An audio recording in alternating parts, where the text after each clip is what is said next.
बुरहानपुर की खकनार तहसील में एक महिला के शव के साथ छेड़छाड़ की घटना की निंदा करते हुए विधायक मंजू राजेंद्र दादू ने कहा कि ये एक बहुत ही निंदनीय और घृणित कृत्य की उन्होंने प्रशासन से मांग की है कि इस मामले में शामिल आरोपियों को जल्द से जल्द गिरफ्तार किया जाए और उनके खिलाफ कड़ी कार्रवाई की जाए। विधायक मंजू राजेंद्र दादू ने आगे कहा कि महिलाओं की सुरक्षा और सम्मान हमारी प्राथमिकता होनी चाहिए। उन्होंने प्रशासन से आग्रह किया है कि इस मामले में संवेदनशीलता और पारदर्शिता के साथ जांच की जाए और दोषियों को सजा दिलाने के लिए हर संभव कदम उठाए जाएं। बुरहानपुर से विनोद लोंढे की खास रिपोर्ट। क्या आपके द्वारा एक्शन लिया गया?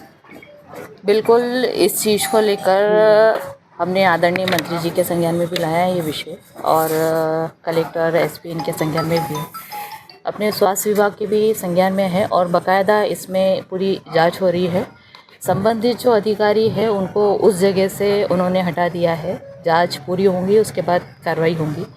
और वाकई में ये दुख का विषय है कि इस तरीके से कृत्य हमारे यहाँ हुआ है, और मैं चाहूँगी कि शासन सख्त से सख्त कार्रवाई करे।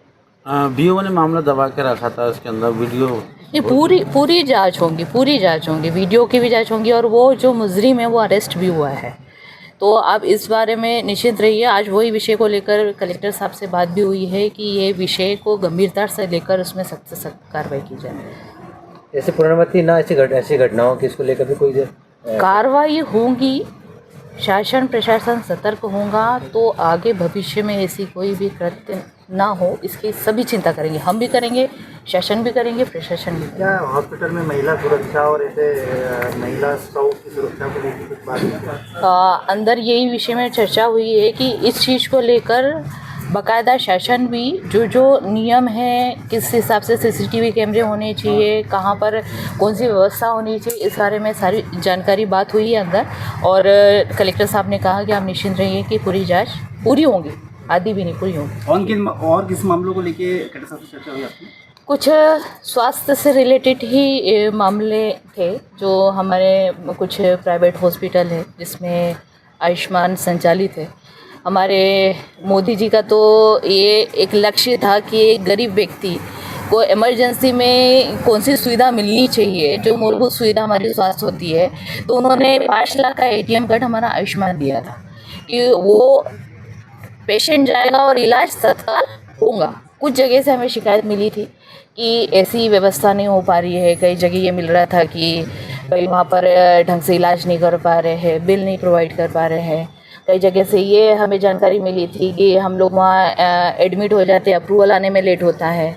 कुछ चीज़ें जानकारी ये मिली थी कि हमको आयुष्मान की पूरी डिटेल में जानकारी नहीं है कि उसमें कैसा होता है, कि 0 से इलाज होता है कि नहीं होता है, कि कैसा, ये सारी चीज़ें के विषय में।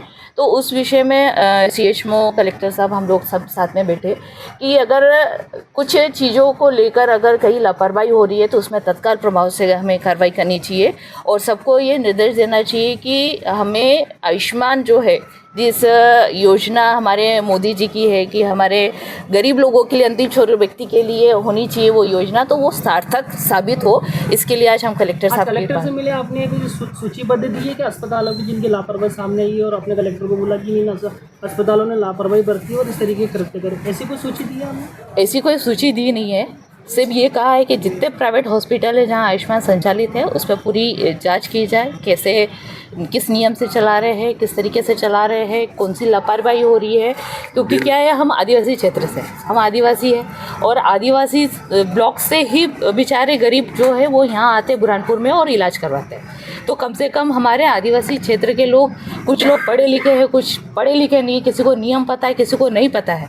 तो उसका किस तरीके से यूज़ हो रहा है कि नहीं हो रहा है, तो अगर नहीं हो रहा है तो उस पर कार्रवाई भी होनी चाहिए। ये भी अंदर कलेक्टर साहब से वो तो जांच में पता चले।